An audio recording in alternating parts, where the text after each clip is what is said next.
we got Joe Cacciatore. Joe's on the Urbandale City Council, was appointed earlier this year. Of course, he is running for election this fall on November 4th for the Urbandale City Council. And so Joe's a local attorney and a great attorney at that, actually. And Joe has a lot of past political experience. And with that, Joe, I'm going to give you the floor. So you have about the next 6 minutes to talk about yourself and your campaign. Thank you, Mitch. Thank you, Heather. And thank you for the introduction, Mitch.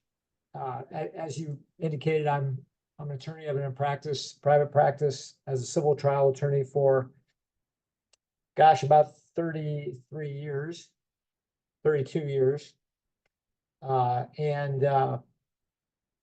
Prior to law school, as you indicated, I worked with the Iowa Democratic Party and with a Democratic member of the United States House of Representatives, and have been active in various causes, over the last 30 years. I'm not going to go through all of those, but I, have been involved in Urbandale in various ways over the years. My family, we've lived there since 2007. And about 4 years ago, I was appointed to the Urbandale Zoning Board of Adjustment and enjoyed that service. And then when a member of the Urbandale City Council, Larry McBurney, was elected to the Iowa House of Representatives last fall, November of 2024, that created a vacancy on the City Council. And so the council decided to make an appointment because, as you indicated, the seat is up for election this November. So rather than hold a special election for about an 11-month stint, they decided to make an appointment for that period of time. And I applied along with about 10 other people, and public interviews were conducted in early January, and I was unanimously appointed to fill Larry McBurney's seat on the Urbandale City Council. So I'm no longer a member of the Board of Adjustment. I'm on the City Council now, and been involved in various issues just in the last few months, and have formed a campaign committee. I committed to running for this seat when I filed my application for the appointment. I didn't want to serve for only 11 months. I wanted to at least serve for a 4-year term. So I set up a campaign committee, sometime, I think, in February. We've got a campaign treasurer, Andy Negrete, and have started raising money and plan a campaign launch event on Sunday, May 18, from 5 to 7 at the Urbandale Senior Center on Aurora Avenue. And really, the campaign is just starting. It's a city council campaign for Urbandale. It's not on the same scale as a state legislative race or a congressional race or even a Des Moines mayoral race. And so it's I don't think it's gonna be terribly high profile, but we plan to probably do some mail, door knocking, and probably some social media marketing and that sort of thing. And we don't know yet whether there will be opposition. There are 2 council seats up for election, my seat and Amy Kroll's seat. And the mayor is also up for election. I know that Amy Kroll is running. I'm not sure about Mayor Anderwig, whether he's planning to run again or not. I would guess that he is, but I don't know that. And so as far as I know, there's no other campaign committees set up for the city council other than my campaign committee and Amy Kroll's. And so that's the plan. And obviously I would be very grateful for the Iowa Unity Coalition support. I submitted the questionnaire and here to answer any questions you might have.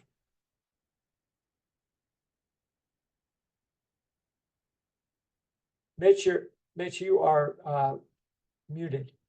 I unmuted myself. I'm sorry about that. You hear me now? We can. Question one of the questionnaire asks, what sustainability measures have been implemented in your community? What still needs to be done? And whether you would prioritize spending on these programs.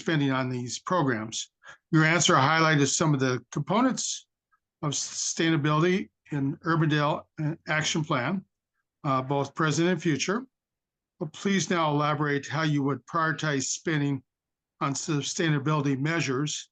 In other words, what would you determine what is the most important, especially with an environment with whatever is going to happen with our property taxes, with the state legislators and federal funding.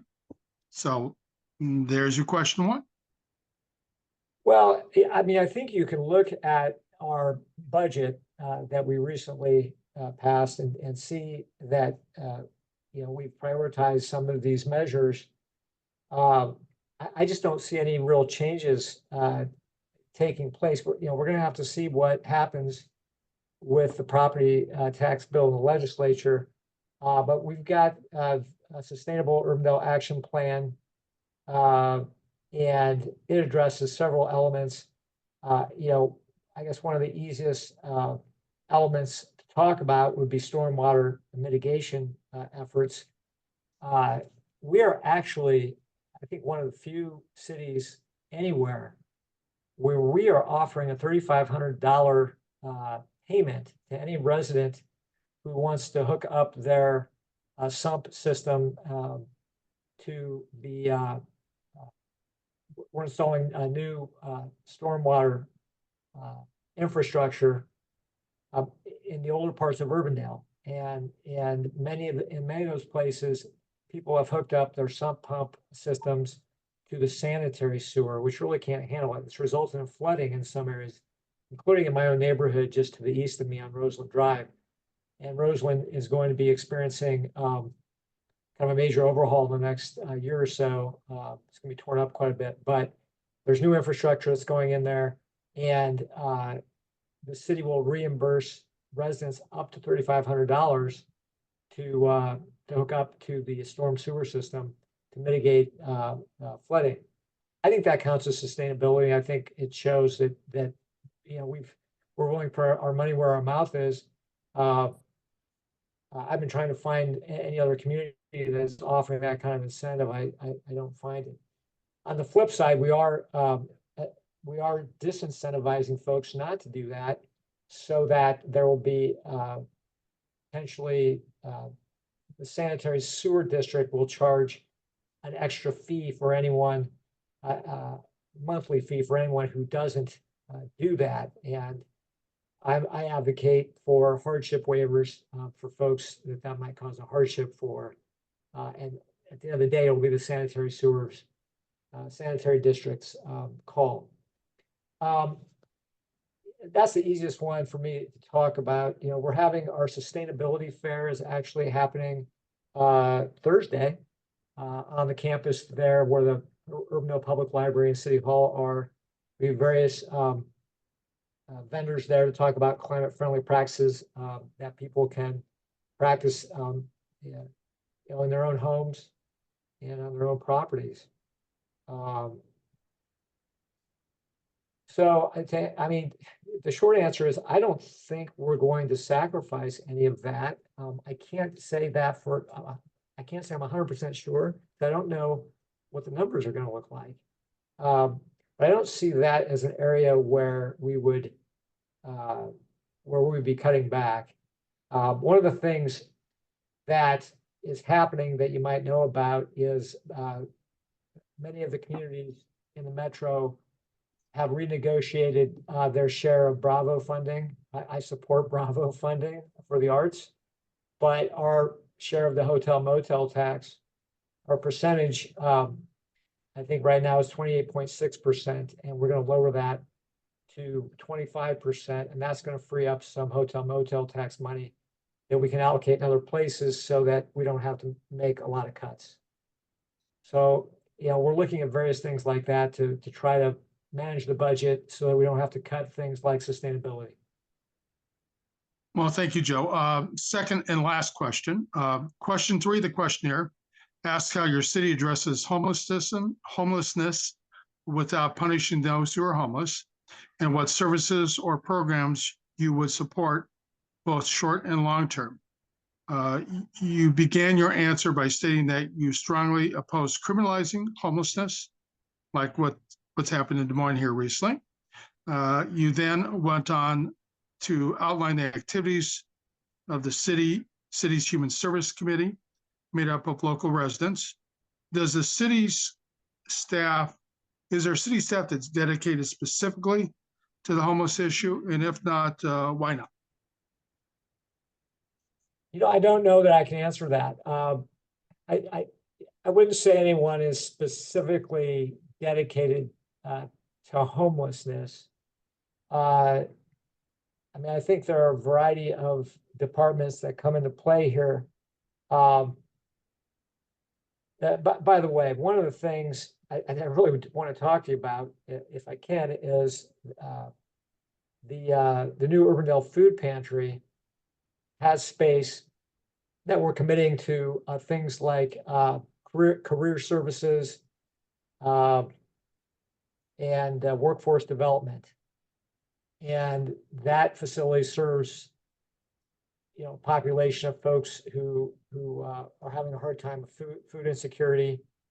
I don't have any data to tell you, what percentage of those folks might be considered homeless. I assume some are. And so we're providing those kinds of services. And so we sort of, more than having the staff devoted to those kinds of things, we partner with the Urbandale Food Pantry, the Urbandale Community Action Network, UCAN. UCAN is now advertising for a new executive director. And we're going to kind of get that back up to speed. It's a great organization. It kind of ebbs and flows like a lot of those kinds of organizations. But UCAN is also a community asset that we partner with them to help serve those kinds of populations. So, and the city contributes $50,000 a year to the food pantry and $50,000 a year to UCAN. And in fact, we also donated a large chunk of the purchase price for the new facility for the food pantry on Douglas Avenue. So again, the city kind of puts its money where its mouth is, and provides support to these partner organizations within the community. I think that's the best answer I can give you. And well, thank you very much, Joe. I think you did a good answer there. And I'm going to give you 1 minute to close it out. Then I'll give 30 seconds to close it up on my end. So you got 60 seconds, Joe. Yeah, I don't have a whole lot more to say. I appreciate the opportunity to have this discussion. If we had more time, and I could probably do a little deeper dive into each of these subjects. If anyone listening to this has an interest, the City of Urbandale website goes into all of these plans. There's a sustainability plan, there's a human services plan. There's of course the comprehensive plan for zoning, which also involves the homelessness issue. I support accessory dwelling units. I think those are coming to Urbandale, but we just had some legislation at the state level that's again kind of dictates to us what we're supposed to be doing or what we can and can't do. And I don't frankly favor the state coming in and telling cities and counties how to do those sorts of things. But we'll just have to deal with that. But the point being that there's a lot on the horizon that people can dig in at the website and learn for themselves what we're doing. There's a lot of good things happening in Urbandale.